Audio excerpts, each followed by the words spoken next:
Indonesia kan ada lagi nih Mas 7 kasus ditemukan COVID. Nah kemarin juga kemarin sudah mengeluarkan edaran peningkatan pengawasan kewaspadaan terhadap COVID. Kalau dari pemerintah sendiri apa akan meningkatkan pengawasan atau bagaimana Mas? Ya, sampai saat ini kan Kementerian Kesehatan mengeluarkan edaran untuk seluruh dinas kesehatan yang ada di Indonesia. Ini bentuk kewaspadaan. Karena kita sadar di beberapa negara tetangga ada peningkatan kasus COVID lagi. Di negara kita juga ditemukan beberapa kasus positif. Yang tertinggi mungkin minggu ke-19 kemarin 3,68% positivity rate-nya. Jadi kalau dari 100 orang diuji spesimennya ada 3,68 atau hampir 4 orang yang terindikasi positif. Ini bentuk kewaspadaan, ya. Jadi mungkin bisa mengingatkan kita kembali ke protokol hidup sehat yang pernah kita jalankan beberapa waktu lalu tahun 2020 sampai tahun 2022, 2023, misalnya kembali membiasakan mencuci tangan, ya, membiasakan diri kalau badan gak enak atau flu kemudian menggunakan masker supaya tidak menulari orang lain. Belum tentu itu COVID, tapi ini lebih bentuk kewaspadaan. Dan membiasakan diri lagi kalau ada gejala-gejala gak enak badan, pusing, flu, sakit tenggorokan, periksakan diri ke dokter supaya nanti kita bisa deteksi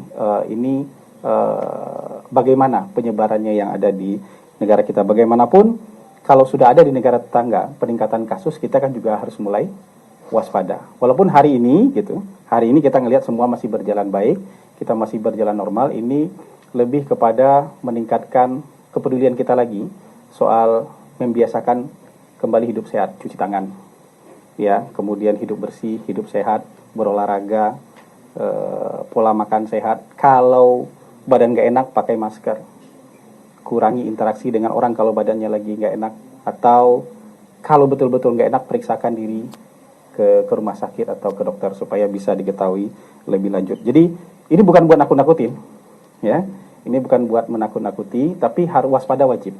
Ya, karena kita sudah pernah melewati pengalaman seperti ini, maka waspada itu wajib. Gitu. Isu reshuffle itu apa itu? Ini sudah agak.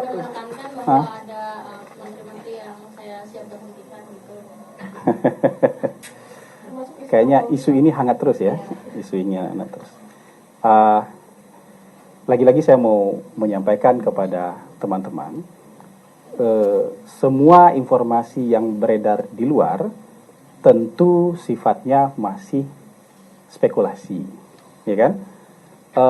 Walaupun reshuffle itu bisa saja dilakukan oleh presiden kapanpun presiden mau, tapi sepanjang tidak diumumkan oleh presiden, ya, tidak disampaikan langsung oleh presiden, karena yang berhak menyampaikan ini kan hanya presiden. Orang yang di luar kan nebak-nebak aja, melakukan spekulasi aja, atau aspirasi. Tolong ganti si ini, tolong ganti sini, itu bisa juga berupa aspirasi. Tapi presiden tentu punya penilaian yang menyeluruh, yang objektif.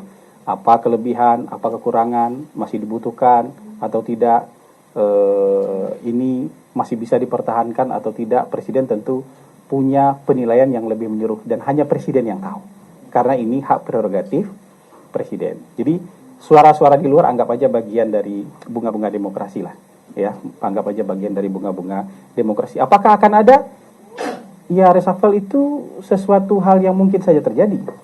Tapi kapan dan siapa orang yang akan terkena reshuffle itu betul-betul hak prerogatif presiden. Presiden umumkan juga kemarin, ya kan? Itu berlaku umum.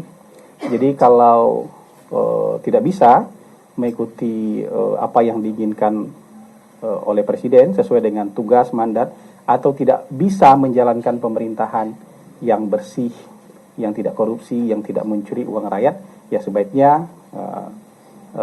sebaiknya mengundurkan diri sebelum saya berhentikan. Kan itu pernyataan presiden kemarin. Ini peringatan secara umum dan itu berlaku buat siapa saja, tidak ditujukan ke orang-orang atau nama-nama tertentu. Kira-kira begitu.